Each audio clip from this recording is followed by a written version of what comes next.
be prepared to literally not go on holiday for a year or two. Be prepared to spend a lot of time studying the marketplace for the business that you want to go into. Be prepared to potentially change the type of friendships you have, because you're going to have negative people around you that won't support you through what you're doing. Be prepared to become a master of managing your finances and to taking, if you like, manage risks and to put things on the line like your time. Health, meaning you might have to sleep less on occasions. You're going to have to get up earlier, and you may have to do conference calls at 5, 6 in the morning. You might have to go out when you don't feel like doing it. You might have to sell yourself, sell your business, sell your concepts, your ideas, stretch emotionally, physically. It's going to put a challenge and a stress on your personal life, your family life, in the sense that when you are building something passionately, you may have to put even more work and time in at the start of a business than you would be in your job, which is where so many people fail in the first 2 years, because they go, fucking hell,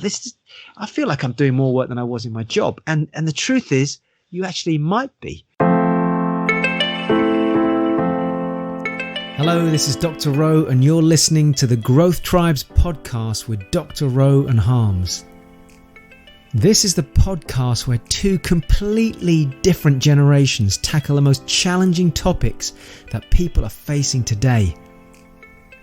Above all else, the main reason that we chose to develop and record these podcasts is because we both have a passion for helping people go through life transformation, for improving their lives, for taking their lives to a completely different level. And it's our hope, our genuine, sincere hope, that by the end of each of these episodes, you'll have gained at least one insight that you can take away and apply directly into your own life. Practical tools, voices that come in from both generations, the younger generation with tips and tools, and the older generation with a sense of wisdom and experience, so that you can help unlock your true potential, to give the opportunity to make changes both on a personal, professional, financial and relationship level, and to give you a chance to impact both your lives and the lives of other people around you. So we welcome you. Welcome to the Growth Tribes podcast. Hello, Growth Tribes listeners. It's Harms here, and today we've got a fantastic episode. Me and Ro have been speaking in the background and really just brainstorming this before we started to get to you. Now, the question we're going to be answering is the unspoken reality of pursuing wealth and multiple sources of income. So it's always a hot topic, this. But before we dive into the podcast and the 3 parts we're going to break this podcast into, Dr. Rowe's got a special message for you. So just hang on. We'll be back right after this message.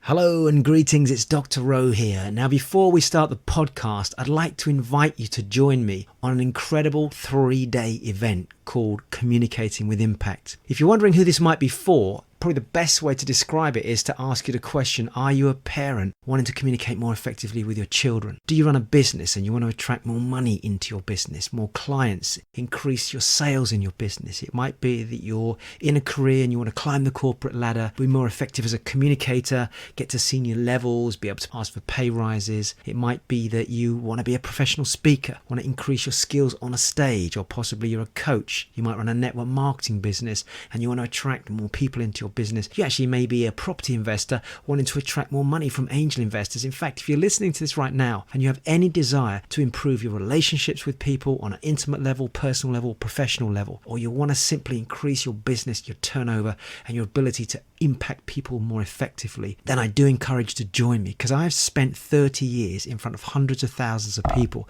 and I've developed a system of 38 components which anyone can operate with, anyone can apply, no matter what your background. It is a passionate, inspirational, motivational and information-packed event where you learn how to engage people, how to grab their attention, how to get a message across quickly in any situation, whether it's one person or 10,000 people. So what do you do next? Go to www.drrowe.tv/CWI. Go have a look at the booking page there, find out more about it, and then get yourself registered and come and join myself and Harminder at the next CWI event.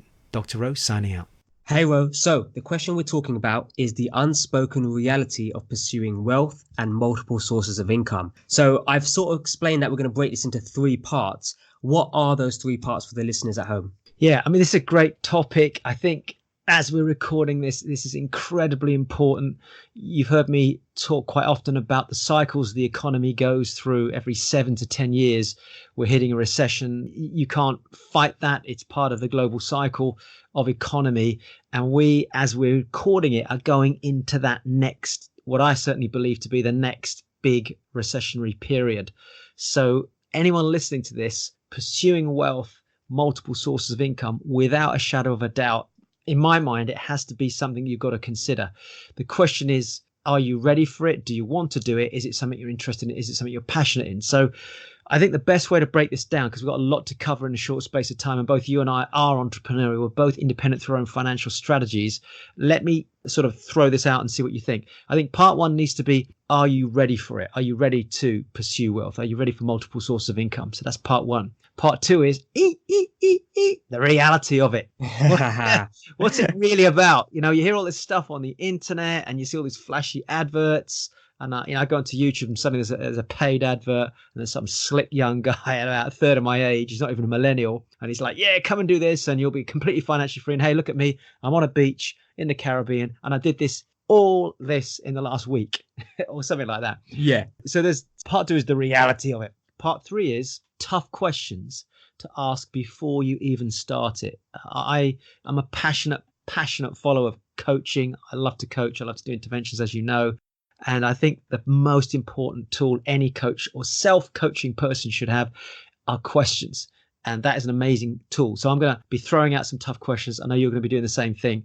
I think if we do it that way, we can leave the listener, those of you listening right now, with at least a kind of a feeling of, right, okay, these guys have kind of stripped this back, but at least I know what to ask myself. You've talked about this already, Harms. If we can then go off and maybe look at this separately in different podcasts, business, property, etc., we can go into a lot more depth. But today is really ripping off the lid and looking at the truth of it. How does that sound?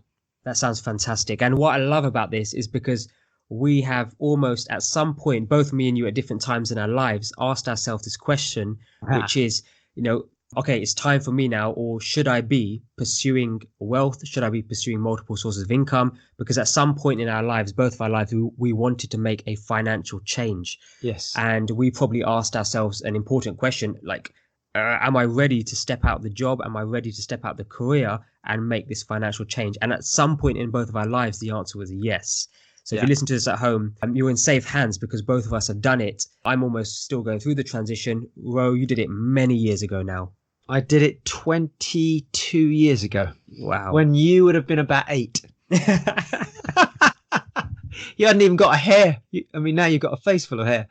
You got literally no hair on your face. So yeah, it was 1997 going to 1998. I made that step. Wow. That's when it was not cool. That's when there was no ads every 3 seconds jumping in your face saying, hey, you can become financially independent. You can become rich within 7 days. You can make $100,000 US, whatever the adverts are saying at the moment, in the first year and things like that. That just wasn't really around in your generation. Is that fair? Actually, we hadn't planned to cover this, but if I paint you a picture, I'm 25 to 26 years of age when I got my PhD, maybe a little bit earlier than that actually. And when I came out with my PhD, I went into my career, and I just, in the first week in my job, honestly, I was like, what the fuck am I doing here? I do not want to be here. I've pursued this whole academic climb to the corporate ladder. Bear in mind that during my PhD, I had started a network marketing business. I had set up a separate retail business selling jewelry to women. Believe it or not. I tried playing around with buying and selling bits and bobs. I was just exploring different ways to generate cash. This is through my early 20s in my PhD.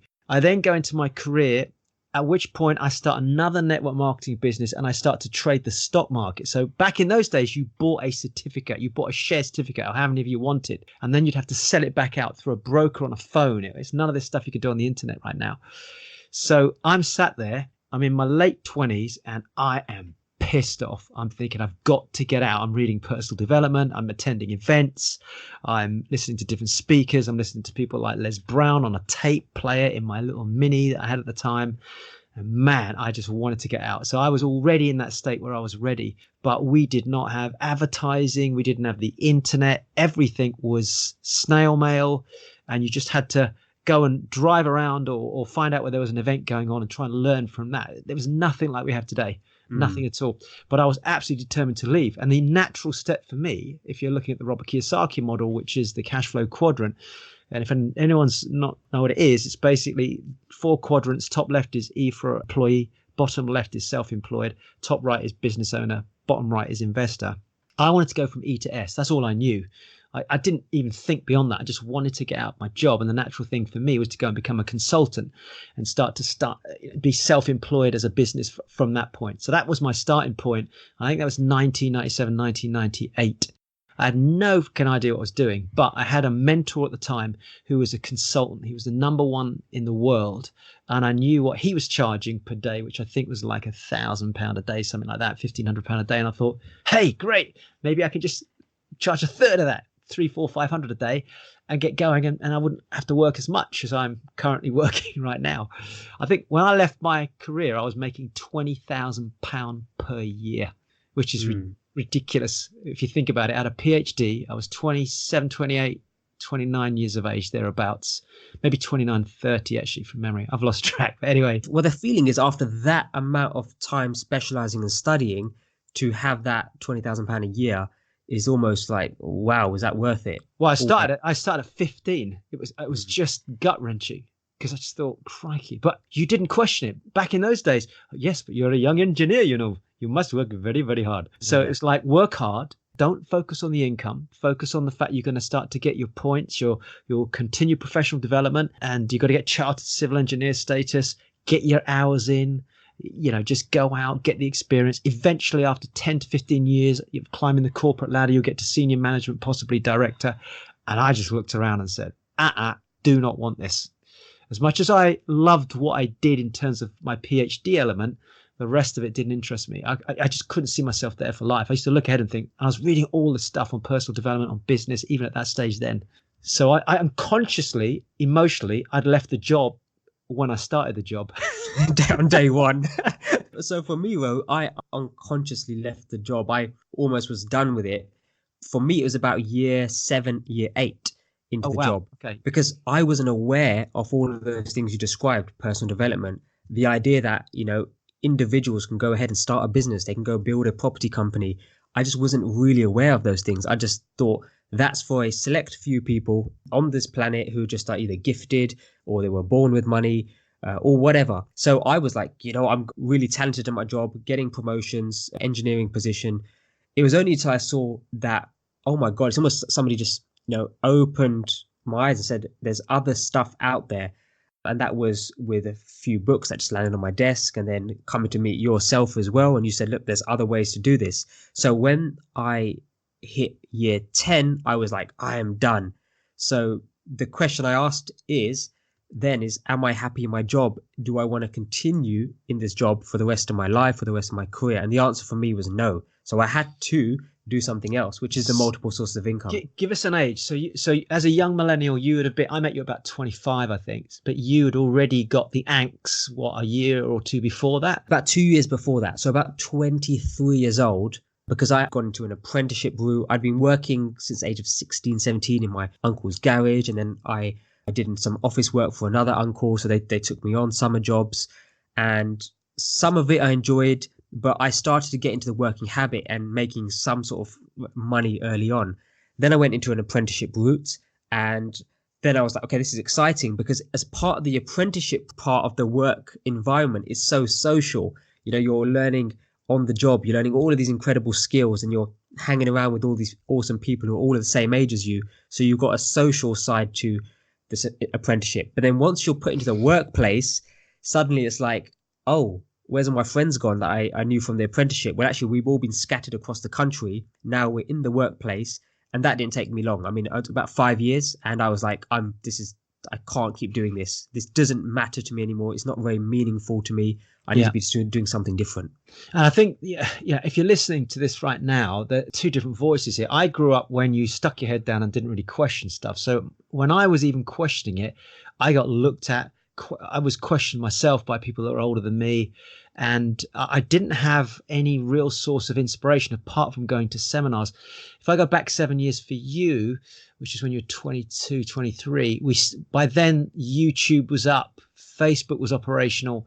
There was definitely more opportunity to see people online trying new things. I think that'd be fair to say, wouldn't it? I think the spread of stories and success stories became very common in the era I was growing up. Yeah, and agreed. now it's hit a peak. I feel like it's hit a peak right now, but that comes with a risk and that comes with a challenge. But we'll talk a bit later into the podcast. So it comes with risk. So almost at my age, people were like, just give it a go for it. Look at this person, they did this. Look at this person, they did this. And it's like, okay, yeah, because they are success stories. But naturally, the challenge is they're one success story compared to however many who didn't quite make it. But we're going to talk about that because there's ways you can mitigate against that and actually become your own version of that success story. Yeah, so I mean, it's quite good to paint a picture for both of us where we were at. Interestingly enough, we actually got to the same space around the same time, albeit me slightly later in age because I did my PhD first. So my 5 to 7 year lead up would have been through my PhD. Yours was actually in a career. But I observe now, and it's interesting to see people listening to this, I observe that definitely people are now younger and getting that sense of, I just don't want to do this anymore. I'm pissed off. I'm ready to get out. Whereas back in my day, I was an exception to that. Honestly, in my profession, no one was leaving in their late 20s. I mean, I was just seen as a maverick. In fact, my exit interview was like 2 directors, not just one. 2 of them sat me down and said, why are you doing this? You should be climbing the corporate ladder. We've got you streamlined for directorship, blah, blah, blah. You're too young. If you're going to go out on your own, you should be like 10, 15, 20 years from now, and you've had more experience in the industry. Most consultants at the time were grey hair, no hair. I mean, seriously, they were like 45, 50 years of age. We were the youngest. In fact, 2 of us broke out, me and a dear friend of mine who was about 3 years older than me, still close friends with him now. He was a kind of a mentor to me. We were complete mavericks. He's West Indian. I'm half Asian. And they used to call us the 2 docs. So we'd do all of our consultancy together. We'd fly all over the world. And when we used to walk through the door in to meet the clients, they just double took. Number one, we were probably 20 to 25 years younger than some of the people that were engaging us as consultants. And secondly, 1 black, 1 Asian. It's just fucking unheard of. We absolutely broke the mold. It was crazy. I love that because it was somebody trying to put you in a box and say, no, you've got to live by these rules. This is exactly what's happens. And this is almost a common big corporate business thing that's entrepreneurs, people of my age are saying, actually, no, we don't have to build a business like that. When we talk about the difference between what's a business owner, or the classic term needs to be called businessman or whatever that was, but a business owner versus a entrepreneur, and almost a social entrepreneur or a philanthropist who's focused on building an enterprise for a social cause, they are almost tearing up those rules that your seniors at the time were saying, no, Dr. Rohan, this is not how you do it. You have to do it like this way. So what I love about my generation right now is we have that spirit that you had, but there's only a few of you back then, Rogue. I feel like there's more of us now who have embodied that spirit and just saying, actually, we're going to tear up the rule book because you don't have to do it this way. Yeah, I love what millennials are doing. They're just jumping on it. It's the question of what are you jumping on, and are you picking the right vehicle? Is it the right vehicle for you, or are you just going for the shiny coin syndrome? Exactly. And I think the main question I think we should now dive into is, are you ready for it? So whether they're a millennial, whether they're from your generation, the main question is, are you ready for it? So what's the best way to approach that? I think just ask. A lot of today will be about me asking questions, and by all means, just jump in, add to it, or ask me what I mean by that. So if you're listening to it right now and you're actually at a point where you're thinking, you know what, I'm frustrated, I'm pissed off, I actually do want to do something different, I'll just ask you a few questions, and I'll just throw it out there. I mean, I think some of this might go into the notes, but the questions I would ask are, just stop me or jump in at any stage, Harms, would be, Are you happy in your job? Does your job make you feel complete? Is that who you are? Does it define who you are? Does it make you feel fulfilled? So the job is important. But separate to that, and you might argue they're the same thing, but I don't think they are you happy in your career?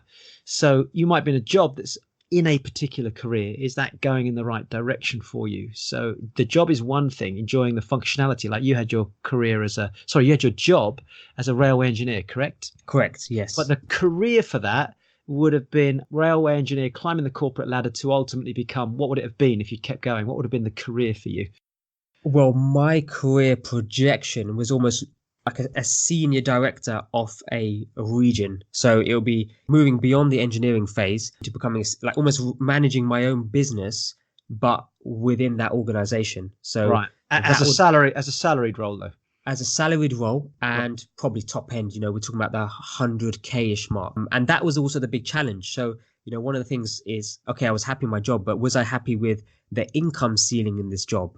And the answer to that was no, because I Right. was quite close to it. I was quite close to it, and I was thinking, my goodness, I'm quite close to it, and I've still got 40 years or whatever left of work to do. Am I happy with that ceiling? And the Yeah, answer well, was I no. mean, isn't it crazy to think that in the digital marketing business you operate, one client could generate 100 grand a year? Absolutely, one client can generate that, and it just shows you. And I wasn't even aware of that when I was in the job. I didn't realize that it was one client would be paying a business or a group of, and that's not just me as an individual. We got co-founders, etc., but a group, and they'd be paying them that to provide a service because that service is so valuable. So that was a big wake up call for me. And Yeah. in the same as real estate property, you stack up 4 or 5 HMOs, houses of multiple occupancy, and you have the same results.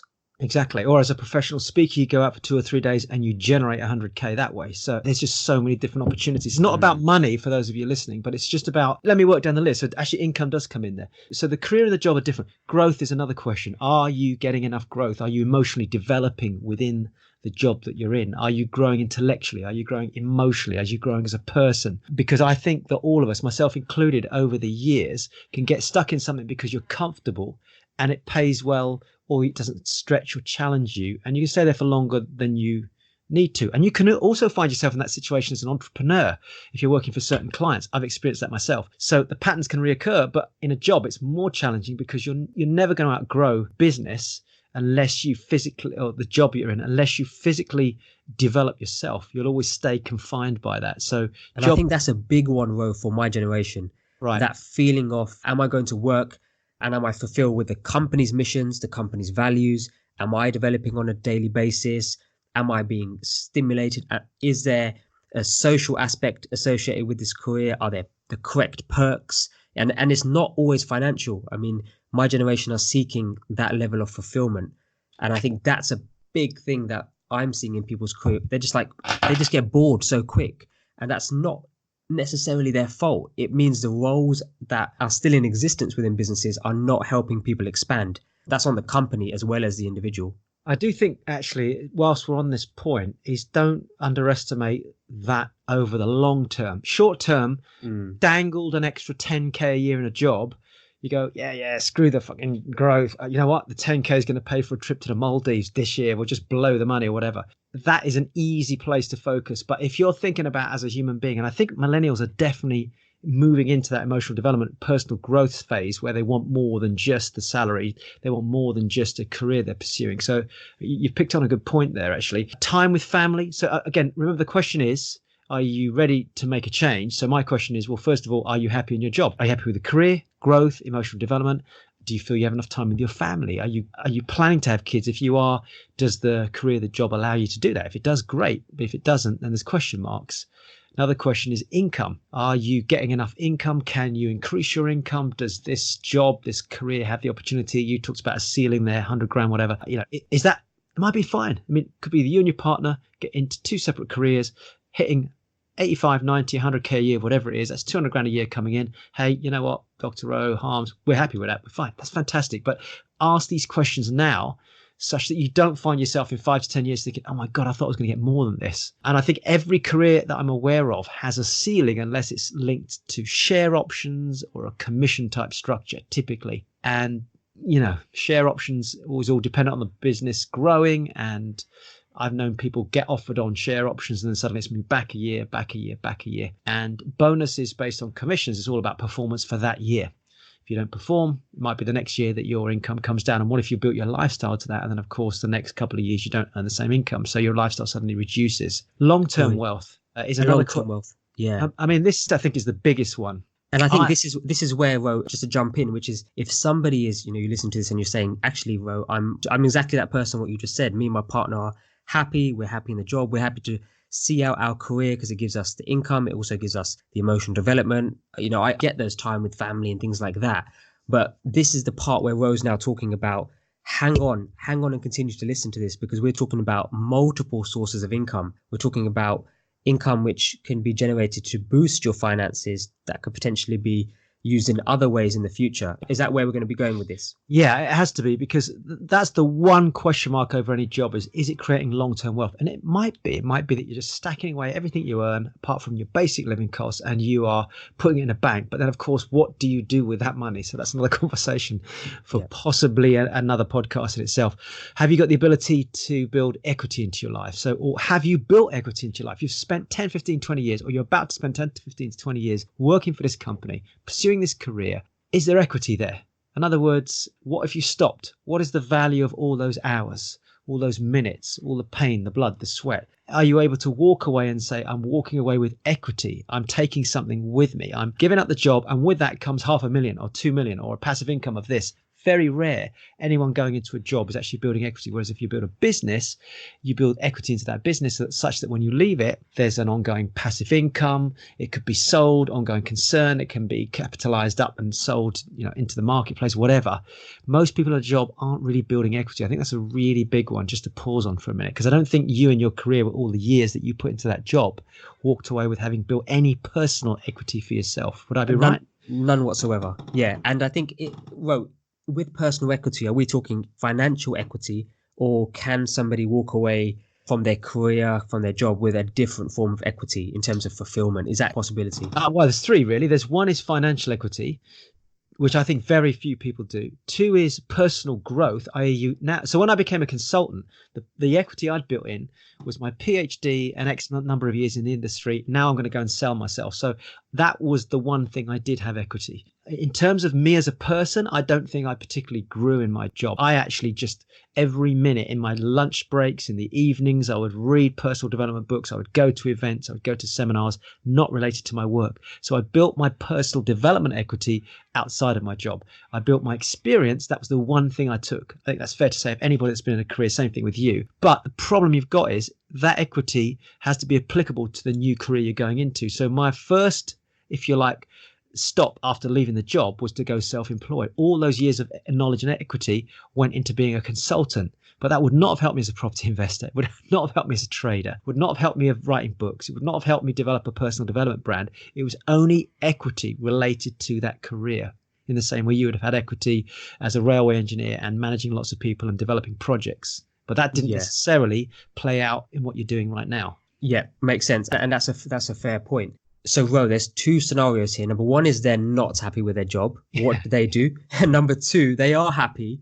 What should they do? Right. So remember, we're trying to establish, are you ready to go off and pursue multiple sources of income, become wealthy, or pursue wealth? So if you love your job and your career, fantastic, brilliant, stay there, but apply yourself, master it. Make sure that you consider some of the things I've talked about and Harminder's talked about. Maybe if you're really loving it, I would pursue an increase in salary, grow yourself, develop yourself, and at the same time, create some security. Do something parallel. It doesn't have to be a big thing. It doesn't have to be starting another business, but it could be putting some assets in place or putting your money into commodities. Like, for example, gold might be an example. And this is not financial advice, but that's what certain people do. Or you might say, hey, guess what, Ro, over the next 5 years, I reckon I could save up enough money to buy maybe 1 or 2 investment properties. Okay, great. We'll talk about that in a minute. That could be something to do. But do what you do it well, do it with passion, and stay focused on that. If you love what you do and you're happy at the moment, that would be my first point. I love that. I think that's almost the human mission. It's just, if you've got something you're passionate about, you wake up and you love it every single day, then just do it. Just do it. But make sure, I totally agree with what Ro was saying. Make sure, because when we go into the reality part of business, those assets and that form of security is going to be essential to almost keep you afloat sometimes. Yes. And I'm almost teasing for part of the reality. Yeah. With some of the statistics I'll show you later. Now, let's say, Ro, they are not happy with their job. What's the steps for them? All right. Well, I'm going to use you as a bit of a guinea pig. So the question I've got then is, if you're not happy with your job, my first question is, what's the outcome that you want in your life if you're not wanting a job and you're wanting to pursue something else, whatever that something else is. And we're talking about wealth and multiple sources of income. So I'm going to throw some thoughts out there. And then as I'm doing that, I'm going to swing it back to you, Harms, as a millennial who was in that space. Which elements of what I'm about to mention for you kind of resonated and maybe paint us a picture. So here's some things to consider for all the listeners. Number one, are you wanting more freedom of time? Does the idea of leaving your job give you the option and the choices to do that? Are you wanting to be more self-directed? You just want more control over your life. Do you want, you've heard Harminder talk about this, is just want an unlimited earning capacity? Is it like, I can only get to 50, 80, 100, 150, but I want unlimited earning capacity? Do you want to just simply be your own boss, in control of your own time, your own choices? You may have a skill or an idea or a business or something which gives you global reach. So do you like the idea of having global reach? Just start thinking about the big picture now. I'm out of my job. What is it I want then? Do you want to take advantage of tax benefits? Do you want to be more tax efficient? And it might be that in your country you're listening to this, there's actually more tax efficient benefits to you by being in a business. Do you just want a completely different lifestyle to the one you've got? Because the one you've got is not how you saw yourself 5-10 years ago. And for me, a big one has always been a legacy for your family. Is it that you want to build equity? You want to leave something so that when you leave your job, there's nothing for them. Whereas if you leave your wealth, your business, your multiple sources of income, your children have the ability to have a lifestyle that maybe you didn't have when you were a child. There's just so many different pictures you can paint yourself. At which point, tell us what yours was, Harms, when you got to that point. I love that, Ro. And I think for listeners at home, the reason Ro can download that list and share that is because you've had so many people come to you for wealth education, financial education, and just almost breaking the mold, changing the rule set, climbing out of the box and exploring new things, that these are the common things that people come at you with when you ask them the question, if you want out the job, why are you doing this? What's the outcome? And they're almost listening these things to you. So what's really interesting is it's not just in a wealth event as well. So we run the Communicating with Impact program, which and it's a phenomenal. There's nothing else like it in the world. And people come from all over. They come from their careers. They come from charities. They run businesses. They're parents. They're youngsters coming through in their late teens, right through to elderly people. And one of the things we ask people to do is articulate their vision of the future. Because if you're going to communicate with impact, you've got to be able to communicate on a personal level, an emotional level, on a business level. And one of the common themes that comes out is the aspirational communication that people have. And a lot of it is about the future. And then I say, okay, so if you were leaving your job, or when you were leaving your job, or now you've left your job, talk to us about the outcome that you wanted. So you're right. A lot of this comes from other people. It's not me, although some of these were me, but actually I could probably list another 30 things there. Yeah. But let's go back to you. So when you sat there, you're in the career, and then you made that decision to step out. Yes, you came and watched me on the property side, but I think prior to that, you already started to put yourself into that state. Paint a picture for us. What was the outcome that was contrastingly different to your career at that time? My goodness. So if you just imagine yourself in my career, the peak of it was being on a conference call at 7 a.m. But because I was one of the lead people in the conference call, I would have to be prepared for that conference call. So the conference call would start. Preparation would really need to be me flicking through my emails in bed at about 5:30, 6 a.m. And if I hadn't, I would be on the conference call unprepared. And, if you're on a conference call unprepared with 7, 8 other senior people, it's embarrassing. So that was not an option. So 7 a.m. Now I had a choice. Did I want to get to the office for 7 a.m., which means I'd have to prepare and manage the commute? Now, the role that we're in, railway engineering, the firefighting of the railway, making sure it's a safe running infrastructure at the time when I was there, it was a case of, okay, great, I've done all my work today. I feel great. It's 2:00. But then the emergency strikes at 2:30 just before you're about to leave. Now, that emergency, because of the position I was in at the time, and depending on what role you're playing, many of the people around me was going through the same thing, which was now that gets dragged to 5:30. Then it's 6:30. Okay, the emergency is still not over. 7:30. Now we have to report that emergency. At some point, I had to get home. And this really started to hit me, Ro, when I got married. I got married, living with my beautiful wife. We've just, moved into a new home together, starting to enjoy our life together as a married couple. And then I was on call. Now, my on-call hours is 24 hours every 4 weeks.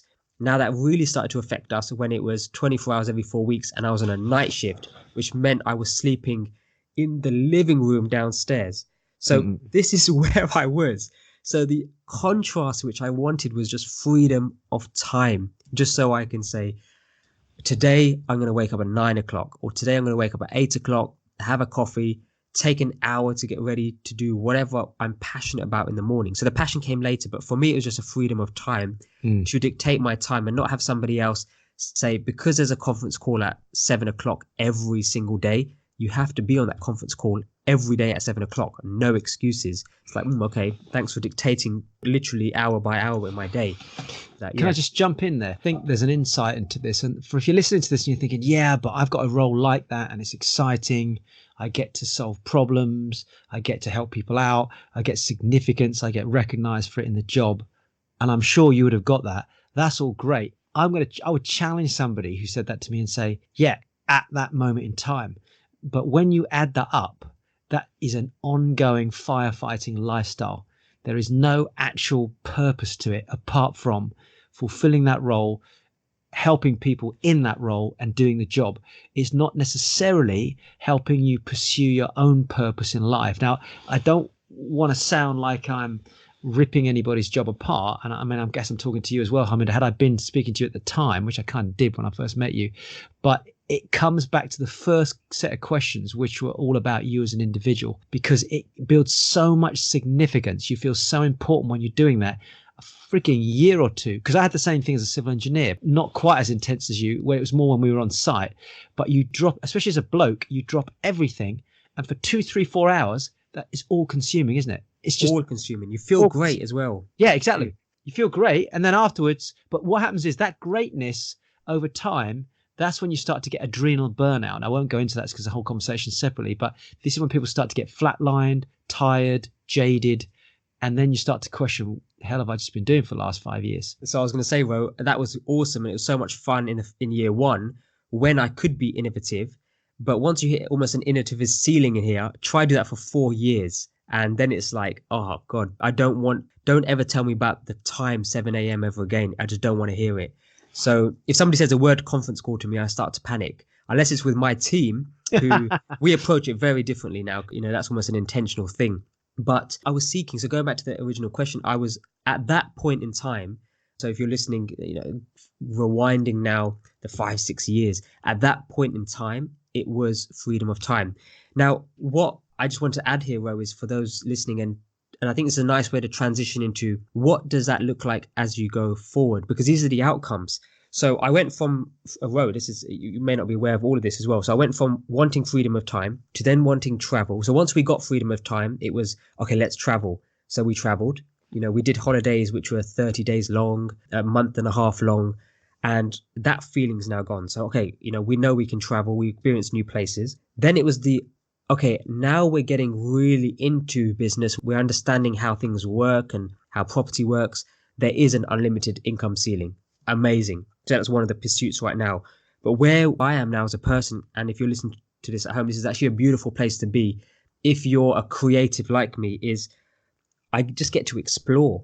Every day just feels like new ideas, new concepts, new things we're trying. And one cool thing is the aim was to be full-time parents. So that's something we're building into our life as well. So these are all the things that you'll be working to. And I think it evolves over time. Is that fair, Ro? Because I know you listed the whole things, but at the start it was freedom of time. Once you get that, you're not going to stand there, wake up and just look at your clock all day. You're going to do something. You're going to fill your time with something. It's a push-pull question. We're driven by pain or we're pulled by a desire to achieve something. And I think for you, it's a combination of both those things. Yes. And over time, the more you move away from the pain of where you were, your motivation has to change, it has to shift, it has to vary in the sense that you're now moving towards aspirational type drive as opposed to fucking pain type drive. Now, that's not to say in business you're not going to get pain. We all do experience it. I've experienced this year. And that pain then is a reminder. Any sort of pain reminds you you're alive. When people get into a painful place, I say, at least you're still breathing. To be able to feel pain means that you are still breathing. You're not 6 foot under. You're not in a cemetery right now. You're alive. Having said that, once you're out of the pain, it's about keeping the drive. And that's where the pull comes in, which is what's happened to you. You're now pulled by aspiration as opposed to getting away from conference calls in the morning at 6 o'clock or 7 o'clock in the morning. So yeah, good. I like that. Okay. So what we've got here is that first part is, are you ready for it? So as you're listening to this, it's a good point. I know you're listening and you're going to carry on listening through the rest of the podcast, but go away, reflect on this and ask yourself that question. Are you ready for this? If you are, we need to get to part 2. And part 2 is, what is the reality of it? So do you want me to go over to you to tackle it first and then come back to me? What would you like to do? I think let me just talk about where we are in a current situation in society with this element, which is what is the reality of it. And I think this comes really well from the information that is being advertised to people out there online, where, it's everybody can become an entrepreneur overnight. And I think this is just a challenge that the millennials face, because one of the things that millennials are fed up with is the classic conventional workspace. So let me give you a quick example of somebody who broke out there. When I went on my 10-day silent meditation retreat last year, I met somebody pretty cool, and I really enjoyed and resonated with his story, because he said he'd been working for a corporate, but he wasn't a natural entrepreneur himself, but he wanted to work with natural entrepreneurs. So he went and moved his well-paying career with career perks and all that stuff that you get with it to work with an entrepreneur startup company where there's 2 founders, and he was basically working in the company from the ground up. And that was actually a vegan food company, and now it's absolutely exploded. So I must WhatsApp him and say, well done. But what the point I'm making is, this person didn't necessarily buy into the concept of you're going to get rich immediately. They bought into the concept of, I want to be around this entrepreneurial spirit, that same spirit where you described when you broke away to try something different from your conventional career. Yeah. So what I'm saying is the upfront, the sales and marketing, and it's worthwhile being aware of this, because the sales and marketing of get rich quick, or, you become a millionaire overnight and it's so easy to do. There's a 2-step process and you become a millionaire.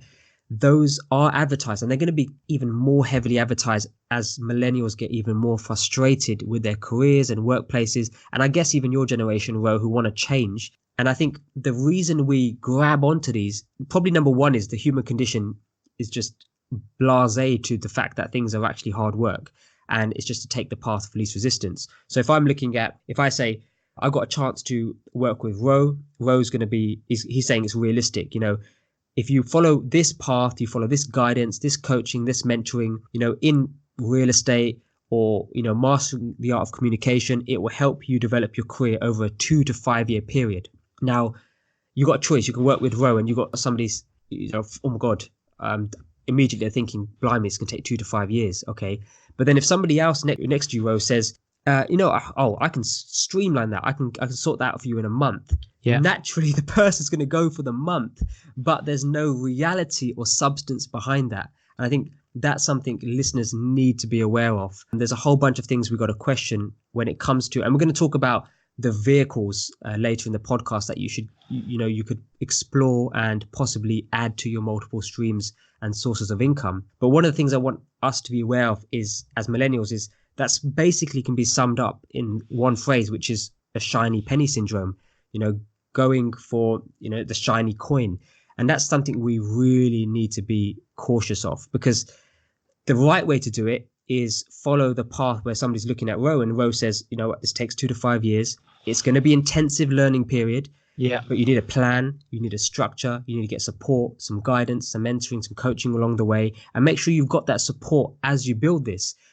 And why that's important is the statistics around failure in multiple sources of income or even business is astounding. So, Ro, before I throw some crazy statistics at the listeners, do you have anything you want to add to that? I think everything you've said is spot on. There's a maturity needed to go into any business. Now, that's not to say that, look at people like Mark Zuckerberg, some of the people that created business at a young age, Apple, Steve Jobs, these guys were young, man. And that, I think someone like Steve Jobs 100% was an instinctive entrepreneur. He was someone that could come up with an idea, wasn't afraid to take the risks and drive it forward. A lot of the people around him that were part of that early stages of Apple weren't necessarily entrepreneurs. They loved the idea of it. I think they loved the fact that he had the drive, and some of them had natural businessman instincts, but what he did superbly well was he realized very quickly they needed guidance from outside. They certainly needed funding, but they also needed external guidance. They needed the maturity of a businessman or a businesswoman that had that level of experience to know how to mature the business. So entrepreneurs can go all the way up from the startup right through to the end of the curve where it flattens off and it becomes a systemized business with operations and all of those things. But 100%, if you're listening to this and you're kind of a young millennial and you're thinking, well, can I do it or not? If you've got an idea, if it's buzzing inside you and you already start creatively thinking about how the business can work, that's probably more of the entrepreneur inside you. The key thing is not to be distracted by the shiny penny syndrome, which I know you're going to go into a bit more detail as you're expanding on this, but just because it looks shiny, that tends to appeal to the entrepreneur side of you. From my experience, because I'm a creator by nature, I love the entrepreneurial side. The businessman side of me, I can do it, but I'm not as, I mean, you're the same as well, Harms. I think it's not as enjoyable as the entrepreneurial side. Whereas I know people that are really good at systemizing, but they're crap at the startup. This is why the truth about business is actually you're going to need to have both hats, the startup and then the businessman running it on or the business lady running it on. But also you might need to have the right people around you as well. So I think shiny penny syndrome very much appeals to entrepreneurial type people who are creators, who don't necessarily understand how to make it happen, but they like the idea of the shiny penny on the floor. Let's pick it up and give it a go. Let's flip the coin. Does that make sense? That makes absolute sense. And I actually found a quote online. And I was trying to find a reference to who said it, but I couldn't find it. But the quote is this, and it says, all entrepreneurs are business persons. So all entrepreneurs are business people, but all business people are not entrepreneurs. And that almost summarizes what you just said there, because brilliant. It goes on to, with a loose definition, to describe it loosely, which is a business person is a person who works in commerce, especially at an executive level. So they bring a whole bunch of other tools, the manufacturing processes, the production process, the logistics, all of those things that they bring, the finance to the game. Whereas the entrepreneur is a person who sets up the business, or businesses, often businesses, taking on the financial risk in the hope for profit. So there's the creator, the visionary, and then there's also the people around that visionary who are the executives who can actually put this into practice. Otherwise, they'll fall into a trap, and we can discuss that later. And actually, one of the traps is the failure rate, and I can also go into why businesses fail. So here's some entry-level statistics, and it's almost in a scale, which is quite scary, which is number one, 20% of all small businesses fail in their first year. And that's quite a common one. People know that. But did you know, number two, 30% of all small businesses fail in their second year. So often you think, oh my God, all right, amazing, 80% made it. Well, actually, no, there's now a 30% drop off. And then 50% of all small businesses fail after 5 years in business. Then finally, 70% of all small business owners fail in their 10th year of business. So imagine that scenario, Ro. And if somebody's at home saying, yeah, I'm going to build a business, I'm so excited to do that. Imagine spending 10 years of your life, and statistically, there's a 30% chance that you'll survive and continue beyond the 10-year mark. Now, that's pretty deflating. I mean, can I just jump in? Because I think this is quite important here. The term small business is broad, but essentially what I think we're referring to are businesses that are run by one individual or a small group of individuals. The client base is probably relatively small. It's local. The product or service is dependent on the economy of that group or that city, that town. And so as time goes by, they're the kind of businesses that, and again, this is me having observed it, worked with people, but also been through part of this myself, is they're the kind of businesses that are really on the left-hand side of the quadrant still. They're still essentially the self-employed model. They've moved from employed to self-employed, might have a few people working for them, but it's time for money type businesses. So that's why I think such a high percentage is still failing them, because they haven't expanded on. They haven't got a product. They haven't built equity into the business such that they don't have to be there. And the minute they're not there, or they've lost their passion for it, or they're now experiencing the same frustration they had in their job because the business hasn't grown, they haven't grown. I think that's definitely one of the main reasons from my observation. I don't know if you've studied it at all yourself, but that's just a experiential older generation observation over the last 30 years. So I love that, Ron. And what I love here is, what you've said from working with business owners and having gone through some of this yourself is you're almost describing some of the statistics I have on why. So Okay. as part of this, I wanted to research, okay, what's the reason here? And actually, we did this research many years ago. So if you're an entrepreneur, you listen to this, we have to think counterintuitively. So one of the things we thought about 4 or 5 years ago when we set up the digital marketing side of the company was, okay, why are businesses failing? And then what can we do to either support these businesses in order for them not to fail? And that was the sort of the counterintuitive approach we took. So we looked at these statistics quite a while ago. So I pulled them back up for 2019, which is 42% of small businesses fail because there's no market need for their service or product. That ties exactly what you said, Ro, where you said, the local economy changes. There you go. 20%, 29% failed because they ran out of cash. That's a common one. That's a fundamental one, essentially. 23% failed because they didn't have the right team running the business. In other words, they couldn't step away from it. So they are the business. They're the left-hand side of the quadrant as well. Correct. And it's also, when we talk about team, it's potentially there's ego here where, I can do it all. I don't need this person. I don't need that person. And often we get, part of the team is a mentor and coach. And often we get asked, well, I don't need a coach. I don't need a mentor. I've started this business. It's only when you're in year 10 and you lose your business, you're thinking, damn, I should just had a coach, a mentor who's gone through some of these things. And if you listen to one of our previous podcasts, we touch on that point. Do you need a coach, a mentor? 19% were out-competed. That's just a reality of business. New businesses coming in. It's an old model. Been doing it for 7, 8, 9, 10 years. And it's even my generation coming in thinking, let's tear up the rule book. How can we streamline this? How can we apply technology to this? And how can we out-compete another business? And that can happen in multiple ways. It can be by introducing a piece of technology. They reduce their costs, reduce the price that the customer pays. Suddenly, another business is completely wiped out. And I think we're going to see a lot of that. So I'm down in Brighton about a week ago. This is my birthday period. And we're walking along one of the streets. And I said, look, closed, to let. We're talking like 6 or 7 shops. One of them was a jewelry shop that I've seen there for the last 7, 8, 9, 10 years, closed. Another shop was a clothes shop. Another one was a food shop. And I just thought, blimey, this is serious. Most of them appeared to be businesses that probably similar to what you've just described here, but maybe outcompeted through online business. I suspect that a lot of them, their business had just gone under because of that plus the overhead costs. But it wasn't just, occasionally you see 1 or 2, but to see that many shops in the same stretch really surprised me. And I think a lot of these are reasons that you're talking about here. Interesting. Yeah. And somewhere like Brighton as well, it is still such an affluent area. It gets tourism. So that is interesting. The next one is 18% failed because of pricing and cost issues, something that you just alluded to there.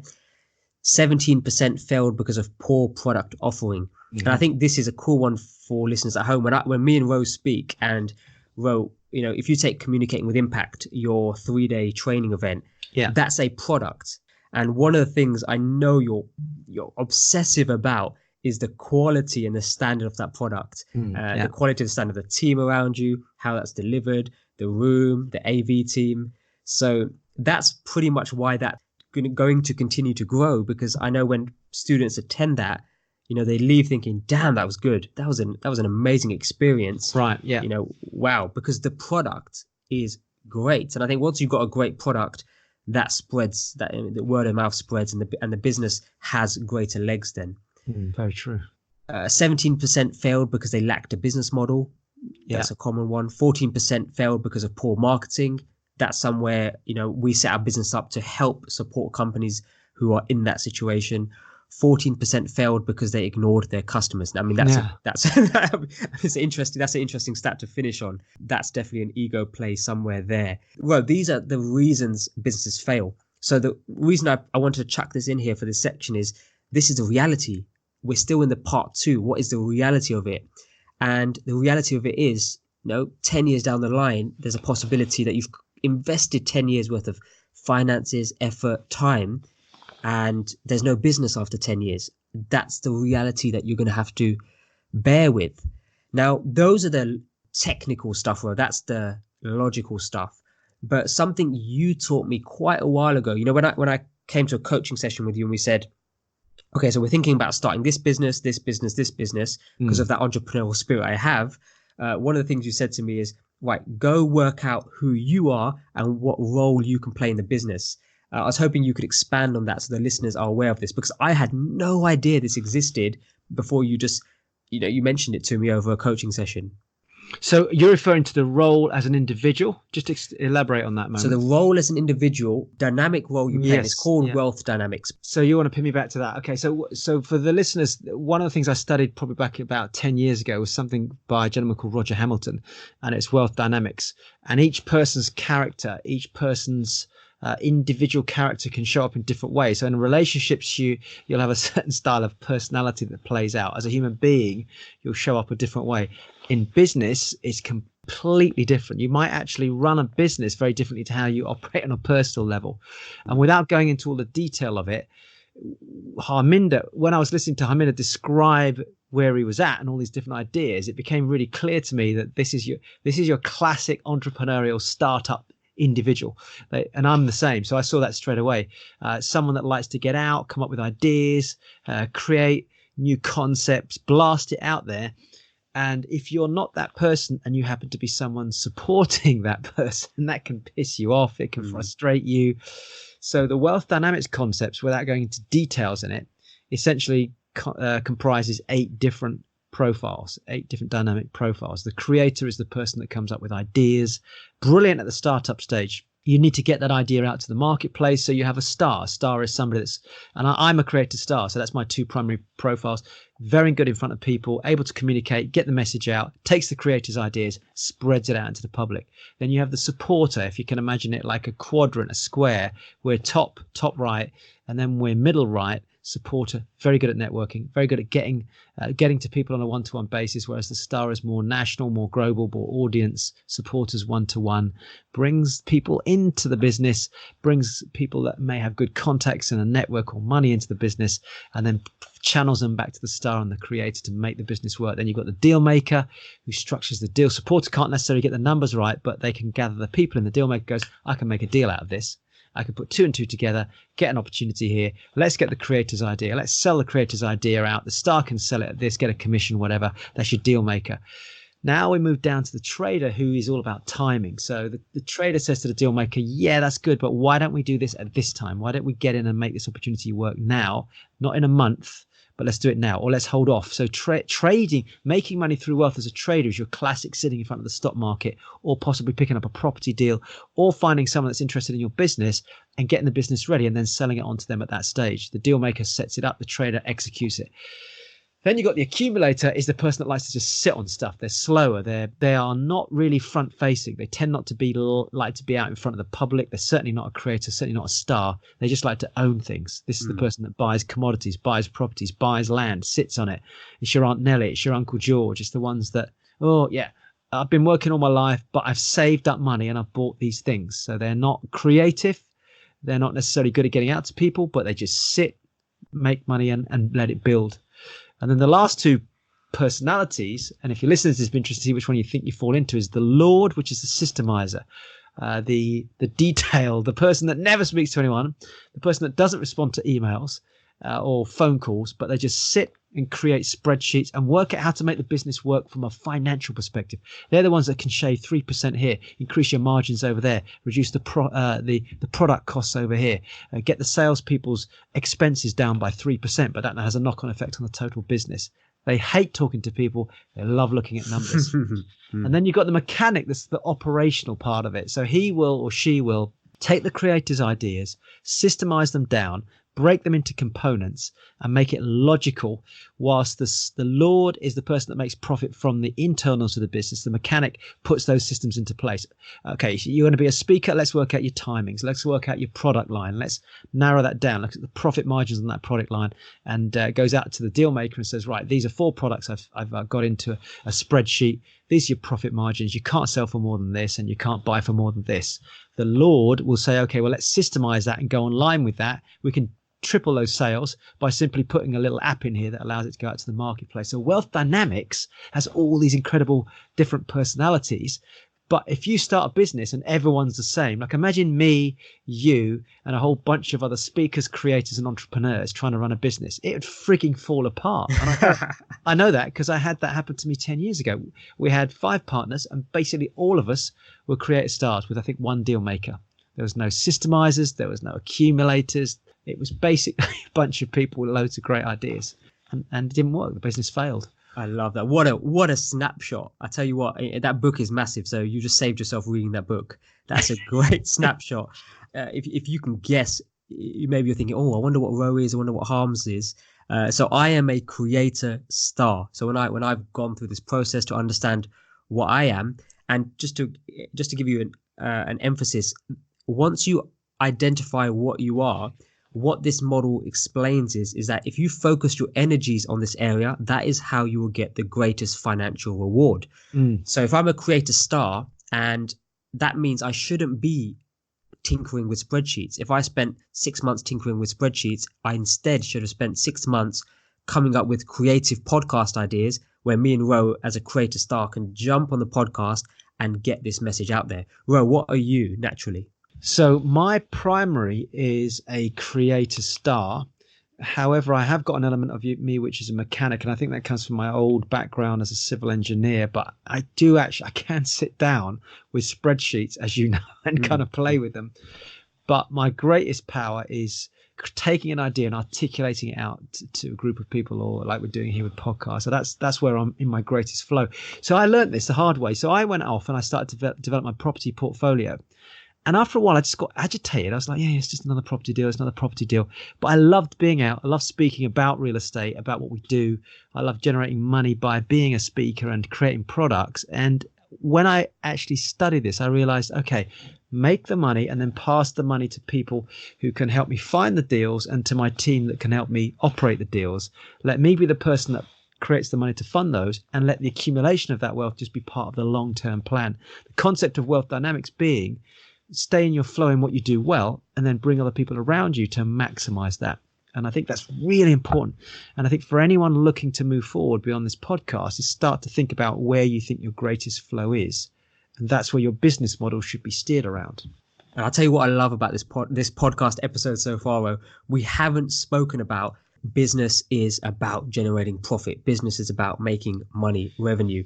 It's about all the things that need to be discussed and discovered and explored before you actually go on that journey. Because once you go down that rabbit hole of, I've got an idea, I'm going to pursue it, I mean, this can consume you. This idea or this passion or this exciting project going to go on, that's going to consume you. So you have to really spend some time beforehand and say, am I the right person for this part of the business? Is this the business I want to get into? Am I aware of the risks? All that I've just listed the risks there. So you now know why most businesses fail. What can you do to counteract that so you don't fall into the same trap? Yeah, I mean, but while we're on that, actually, before we make that next step, I want to paint an even darker picture. Be prepared to literally not go on holiday for a year or two. Be prepared to spend a lot of time studying the marketplace for the business that you want to go into. Be prepared to potentially change the type of friendships you have, because you're going to have negative people around you that won't support you through what you're doing. Be prepared to become a master of managing your finances, and to taking, if you like, manage risks, and to put things on the line like your time, your health, meaning you might have to sleep less on occasions. You're going to have to get up earlier, and you may have to do conference calls at 5, 6 in the morning. You might have to go out when you don't feel like doing it. You might have to sell yourself, sell your business, sell your concepts, your ideas, go out and restructure things, put your property that you own on the line for releasing equity to build the business. Be prepared to stretch emotionally, physically.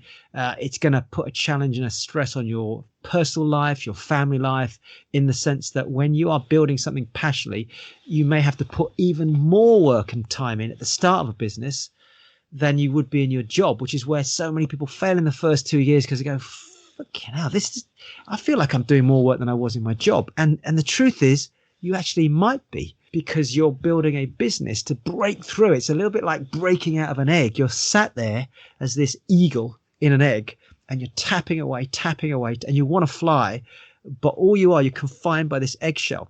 And you don't know how many times you're going to have to tap at that egg before there's a tiny little crack.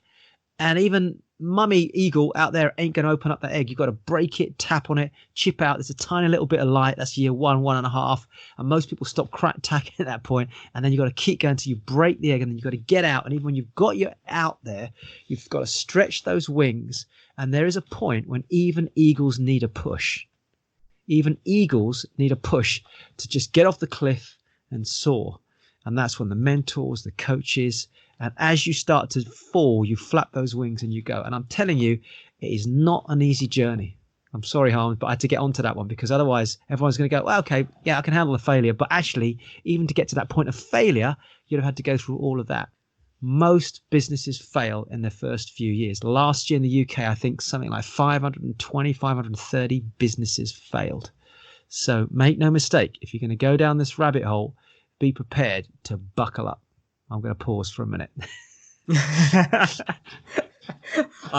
Okay, so we managed almost just before an hour before we had a row rant. I love that. But I think, because if you listen to this at home, when I was talking about business journey and the sacrifices you're going to make, I almost had a smile on my face, because I went through all of this.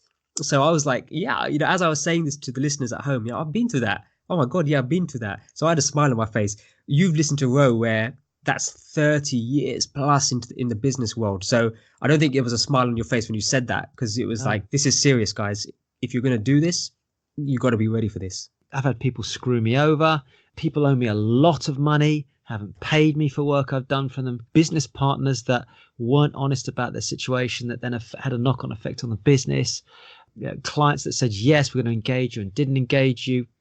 Events, products that you create that don't work, or you didn't market. You talked about failure of marketing. I think I told you one of the products I created 10 years ago, spent 50, 60, 70K to get it to market. And what we didn't do was market it well. I was shit at marketing. I was a classic star creator, but hadn't put enough value on having a marketing team, and it all fell apart. And because technology at the time wasn't right for that product as well, I let it go. Now, had we had that product coming out now, the product I'm talking about, we'd have smashed it. So timing was another issue for me as well.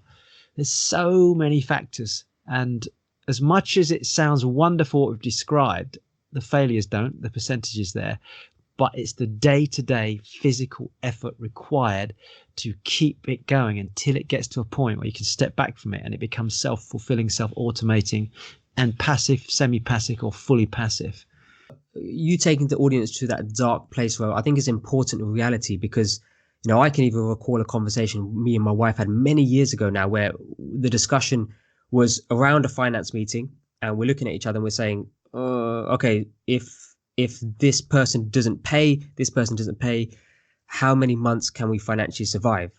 And that's the kind of conversation as a business owner sometimes you have to have. Now, at that stage, we didn't have employees, so we built levels of safety now and safety nets because of that learning experience. But that's the kind of places sometimes you're going to have to go and be comfortable with. Yes, and the difference with that is that you're having that conversation because you're not reliant on a salary. A salary is just every month, but then it makes you lazy and you don't have to look at your finances, whereas entrepreneurially you do at the start. Well, you always do, but especially at the start where, as you say, you're asking those questions. You don't have, like you've got the portfolio today. Back then it was like, okay, next step. And each time you're building in that security. So the type of questions change. The level of that question changes to, as opposed to how much have we got to survive? How much money is in the business now to allow us to take it to that next level? Can we afford to take that marketing risk? Can we afford to take on that new employee? Can we afford to go into that new joint venture and still allow the business to keep going? That's the kind of question that happens as you elevate to a different level. But remember, we're taking you to a dark place, but the outcome of this, the reality of this, is the freedom of time. Yes. There's the self-direction, the unlimited earning capacity. You're your own boss. You get a message out there. You've got tax benefits. You've got a different kind of lifestyle. You've got a different kind of friends, and you're starting to build a legacy for your family. Your kids may have a certain environment that you never grew up in. So this is the outcomes. And I don't know if it's weird, Ro, but I love what we do now. I couldn't think of doing anything different with my time, with the way I wake up. And I seem to find the business owners that we hang around with all have the same feeling. Yes, it's nervousness at the start, but now they're just like, yeah, I don't know why I didn't think about starting my own thing at the start. So this is the positives, but it's important to have a real look at the situation, because the thing that's happening now, Ro, just linking it back to the start of this part 2, is everybody's saying you can get rich. Everybody's saying you can be a business owner. You can be a entrepreneur overnight. And I think the message here, before we move into part 3, is that it doesn't happen overnight. But before it happens, well, what do people need to speak to themselves about as we now progress into part 3, that says before we actually go and start to expand these multiple sources of income, whether you stay in the job, whether you leave the job, that's up to you. But you're going to continue to build multiple sources of income. What should we be thinking about? Because you coached me in this many years ago before I stepped out of my career. So I think it'd be valuable to the listeners at home.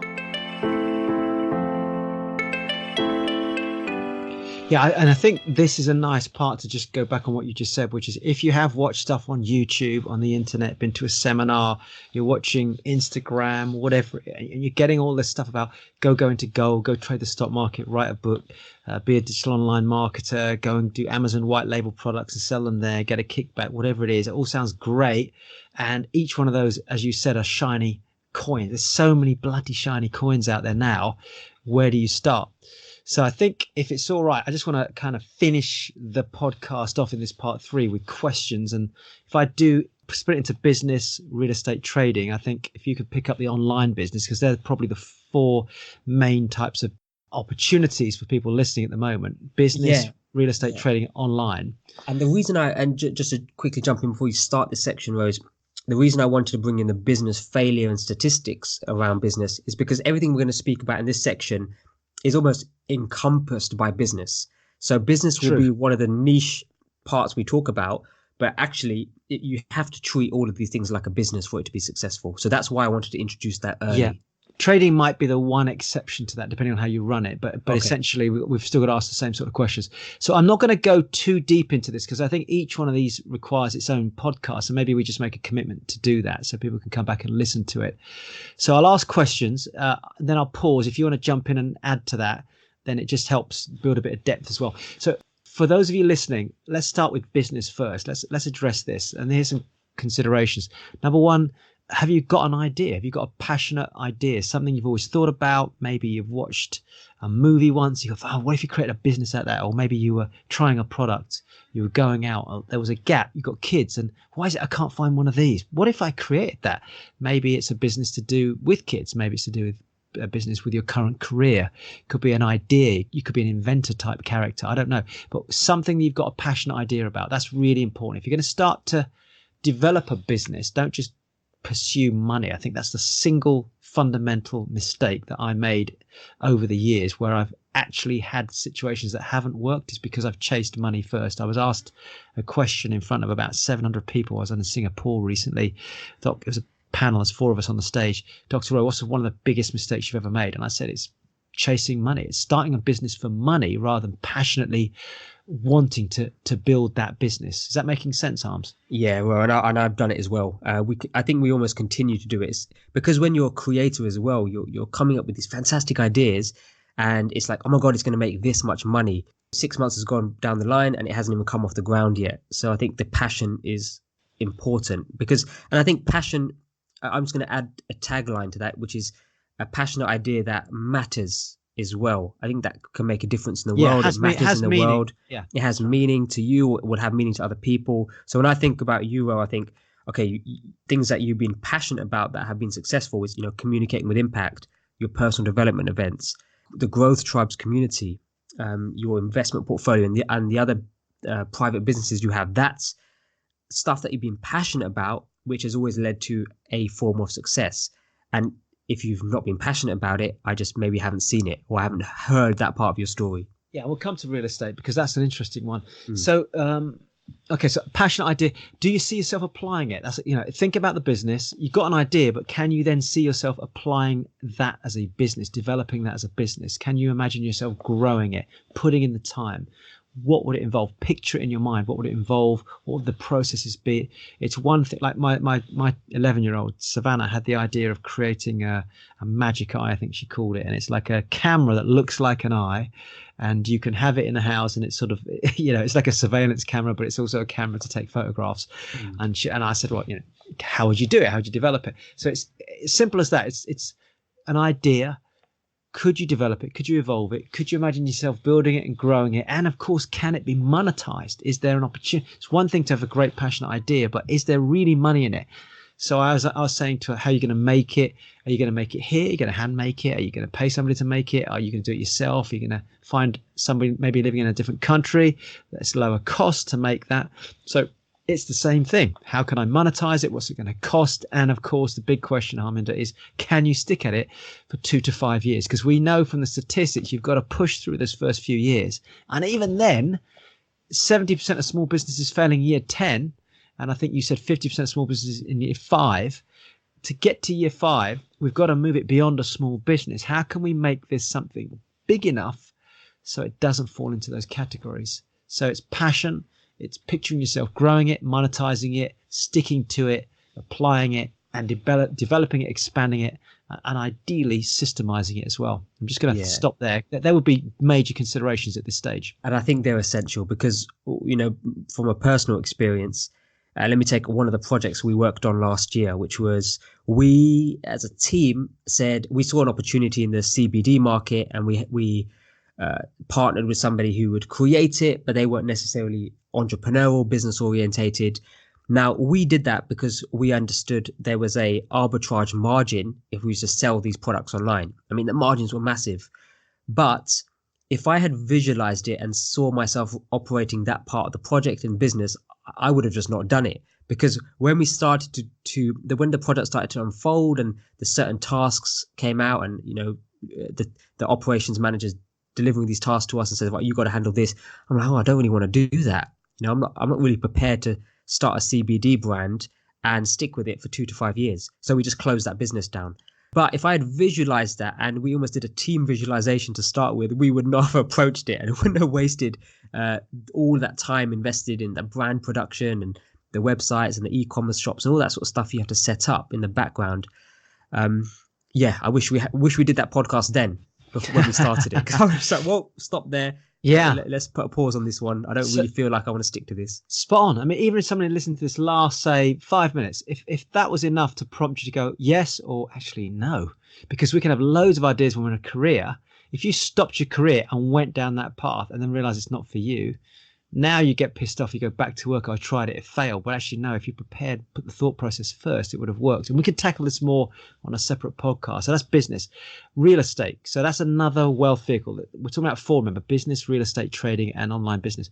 Real estate. Okay, so with real estate, I would say you don't have to love it. You don't have to be passionate about it. So I do have a real estate business, but I'm not passionate about it. It provides a functional income for me. But I know people that are absolutely passionate about it. I know people that are making a huge amount of money just by focusing on that. And it's brilliant. So are you prepared to learn it? And I mean, really learn it, study it. I mean, you and I have worked together on countless events now where we've run property events and people have signed up to do education going up to 20, 25, 30,000 pounds, 40,000 pounds. They're getting a mentor. They're going through trainings because it's like any form of high level knowledge. You have to go and pay for it. You have to grow to that level. But coupled with that is building a property business means raising money, driving the miles, doing the research, sitting at the computer, finding the deals, developing different types of systems, choosing a strategy, finding business partners, going into the deals, renovating the properties, then going through the banking process, the legal process, all of that's involved. Does that appeal to you? Do you like the idea of it? Go attend at least a free training or a 3-day training. I run one which typically people, I think, invest about £500 to £1,000 to attend. And having come through it, if they love the idea of property, great, they can go and build it. But better they do that.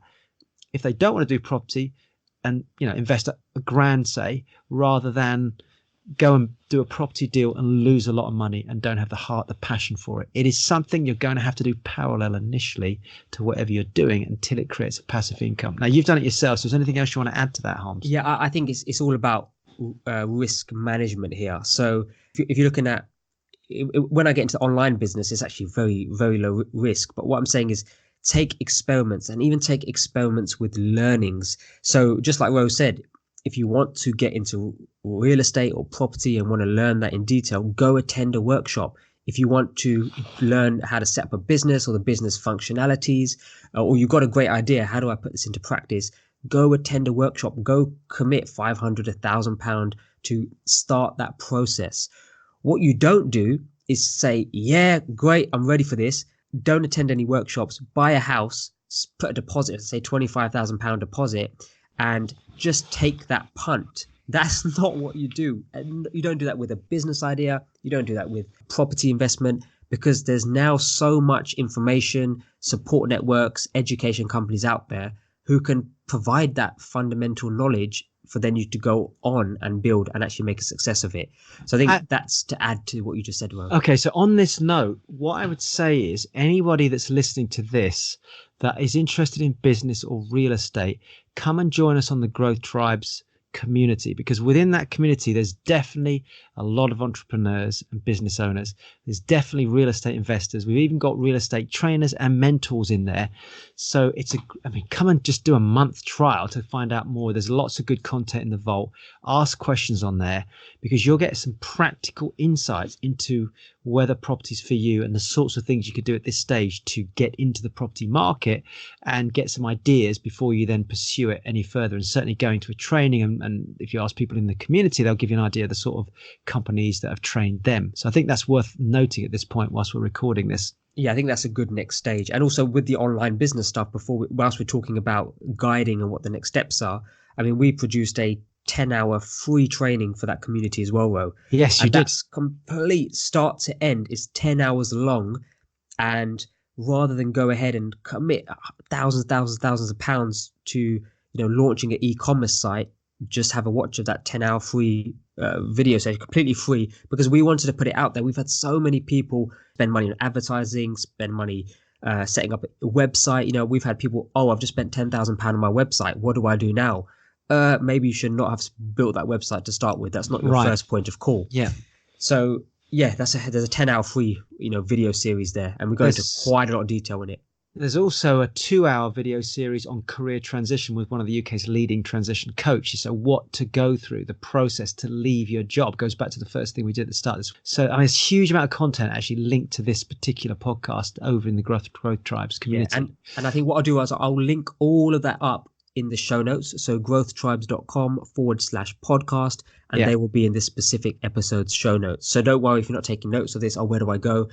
The links will be there, and then you can select what you want.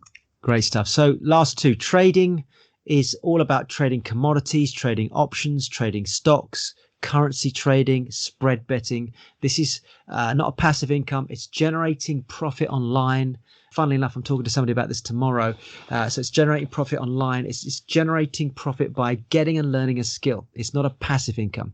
So this is stock market trading, trading the charts. So questions like, are you disciplined?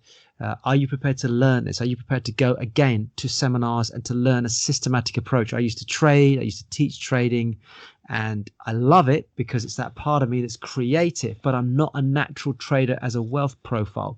Funnily enough, though, I was good at it. So it's finding a way to do it. And does it fit your wealth profile? Does real estate fit your wealth profile? You've got to ask these questions.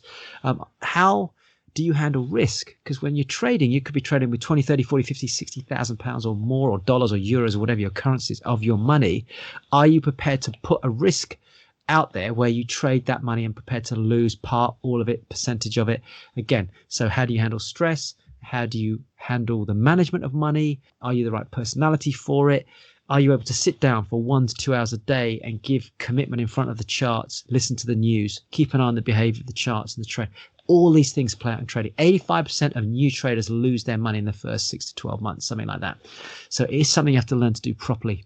And you must learn, must pay and educate yourself to do it. So big considerations. I would certainly go and attend a free training, possibly a 2 or 3 day training, or go and follow an online program at this stage to get your head round how trading works and is it for you.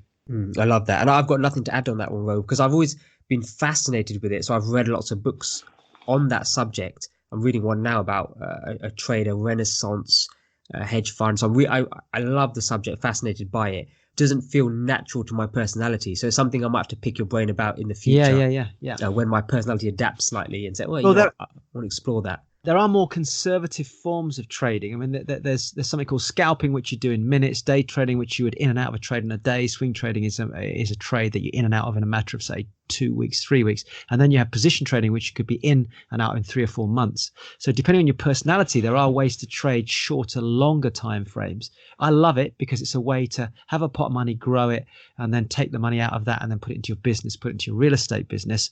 Just understand that it does involve commitment and discipline and money management and money risk management. So that's the key thing there. I love that. So the next one then is online business. So this is something that just didn't exist till the online, these amazing superstars appeared out of nowhere in terms of entrepreneurs. But it does date back quite a while. But what can we do as the, I guess the everyday person when it comes to online business? Now it's quite expansive. So we're not really going into the niche here, but I think it is worth diving into this as a specific subject, because there's going to be loads of people of my generation and also your generation, Ro, saying, I want to learn these skills. So the number one question is, are you ready to learn new technical skills, but then also have the ability to learn these skills rapidly and often? So are you willing to go in and out of learning? Things online can change quite quickly with the control. So if you take what I do, for example, online marketing. So online marketing changes the moment the Facebook algorithm changes. The moment they change their ruling on advertising, we need to be adapting to that very, very quickly, because you're looking after clients' funds, you're looking after advertising funds, you're looking after advertising strategy, then you have to be able to adapt, because that's not your money, that's your client's money. So you have to be ready to learn new technical skills quickly. So I think, again, personality wise, if you're somebody who gets quite frustrated when you just look at your smartphone and you don't know how to find the app, online business is not for you. Just don't approach it. Manage, can you manage the process of overwhelm? Because there's so much information out there online at the moment in all sorts of regions. And are you willing to put aside a budget for the success of this? So there are some very free / low cost ways to start a business and test if a business is going to be successful. But I think, Rose, it's fair to say with any of this, one of the things you're going to have to, with any of these real estate, trading, business, you're going to have to be comfortable with allocating a budget, or, a business loan or something like that, to put and commit to one of these once you start to discover. Money, time, emotional commitment, conversations with family, loved ones, because if it's about staying in the job and then doing an online business, staying in a job and running another business, staying in a job and real estate investment, staying in the job and trading, where does that time come from? Yeah. So as much as, yes, you're right, it's about money and it's about making a commitment there, in reality, the biggest investment is going to be your emotional and physical time into this. And if you're already busy, and that's a question we probably should have asked at the beginning in that whole process of, are you prepared to give up some time to do this? You're going to have to make a decision how much time, and let everybody around you who loves you know that actually, honey, family, kids, daddy, mummy is going to spend the next 2 years putting this much per week in time in, but we're doing it for the reasons, because different lifestyle, etc. It's a major one that I think we can't overlook that, because that is going to be, the finances is one thing, and yes, it can put a stress, but you can manage that. You can logically frame that up and say, right, I'm going to invest this much time, this much money for this period, and every time I do this, it's going to create this much return. But the one thing that's hard to manage is the time you give up with the people you care about, but you're doing it for long-term gratification, not for short-term gratification. So I think that's the one other thing I would just make a point to everybody listening, is decide how much time per week you're prepared to put into this new venture and commit to it, but also be prepared to let other people around you know that you're committing to it. And it might need switching off the TV, spending less time socially, not going out at weekends, dropping some of the friendships you've got to build the business for your family. I mean, that's the one other point I would make at this stage. So I love that. And I think you've actually answered part one to the next question I wanted to ask, because I've covered online business. I think we should dive into that in detail. And for those interested, there's that 10-hour free course available there within that community, Growth Tribes. So the question I wanted to ask you next is, because what we've discussed so far is the tough questions to ask. So we're in part 3 right now, the tough questions to ask before you start. And what we thought we'd do is we thought we'd give you the different wealth vehicles and the questions to ask within those wealth vehicles. So whichever one appeals to you the most, or you may have a gut feeling saying, actually, I'm quite interested in real estate, actually, I'm quite interested in trading, or I was thinking about starting an online business. Yeah. What are the things I need to consider? Online business right now, Ro, is the biggest shiny penny I know. out there. Massive. So, even Facebook's advertising algorithm is putting a closed door to promoting that kind of advertising because it's so heavy at the moment. They don't want the Facebook feed full of just get rich quick online business programs. And this is not about them not working, or you have to link back to the fact that these are businesses and they're going to take 2 to 5 years, and they're going to take all of those sacrifices that Rose already described to make them work. We're not saying they won't work, they'll work, but they just won't work instantly. That's such a rare occurrence. Yeah. So the question I wanted to ask in the final bit of part 3, which is, what do you need to do? What does somebody need to do as a person to get ready for wealth creation? So you answered part 1 of that question, which is, first thing is just communicate with your family and say there's going to be a change, and this is why that change is occurring. Yeah, I think, at this stage, it's a reflective process now, because what we've done is we've hopefully pressed some buttons. We've got people thinking. If you're listening to this and anything we've said that's resonated, that actually tells your inner soul, your inner core, your inner voice, fuck it, I just want to get out of my job now, my career. I want to make a change. Now start to look. But don't look for shiny pennies. Look for what resonates. Look for what makes you feel alive. Go back to the questions that I've asked and Harminder's asked, and say, okay, go into 4 categories: property, business, trading, and online business, and see which one resonates the most. If one of them does stand out, look into it further. And if you feel it's something you want to commit to, then have the conversation with family and say, right, I've made a decision. And can you financially afford to do it right now? Do you need to put some money aside, as Harminder talked about earlier? In my case, it was a case of like, can I stack some money aside and survive for a short period and see if I can do that? And if I can, brilliant. I mean, I was married at the time and my wife was working. So we were in a position where there was a little of additional income coming in. So when I went self-employed, we could get by. But as soon as I got my first contract as a self-employed person, I earned literally in a month the equivalent of what I earned in a year in my job. So in just over a month and a half, 2 months, I'd doubled what I was earning in a year. It was crazy. So these are all things you've got to build in for, because if you make a decision, don't tell your partner, and then it brings stress onto the family, this is going to leave a lot of emotional scars. And then you'll be coming for a coaching session with me on the growth tribes. How the fuck do I get out of that? So I think I'm going to leave at that note, because I think it's important to go away and for them to self-explore now based on what I love that. Self-explore. And I guess the other almost a cliche phrase is just know yourself first. So I would say that one of the things that impacted me the most outside the logical part of real estate and property and online marketing and online business was that whole element of understanding who I am as a business owner and what's my personality and what strength can I bring to this project? And also the project, I just can't do all of it by myself. So I had to bring some people in who fitted the other pieces of the criteria. So I think that's the thing that had the biggest impact and almost the biggest wake-up call. It took me 3-4 years into the business to understand who exactly I was and what my role in the business was. So I guess what I'm saying is know yourself first by answering all of these questions within these categories, and that should start to open the mind and the curiosity and the exploration. So I guess I'm exactly saying what you've just said, Ro, which is start exploring. I think I think I've got a parallel message to you. Yeah, and look, keep an eye out. We'll do a whole podcast on real estate, and both of us run that as a business, so that's going to be fun.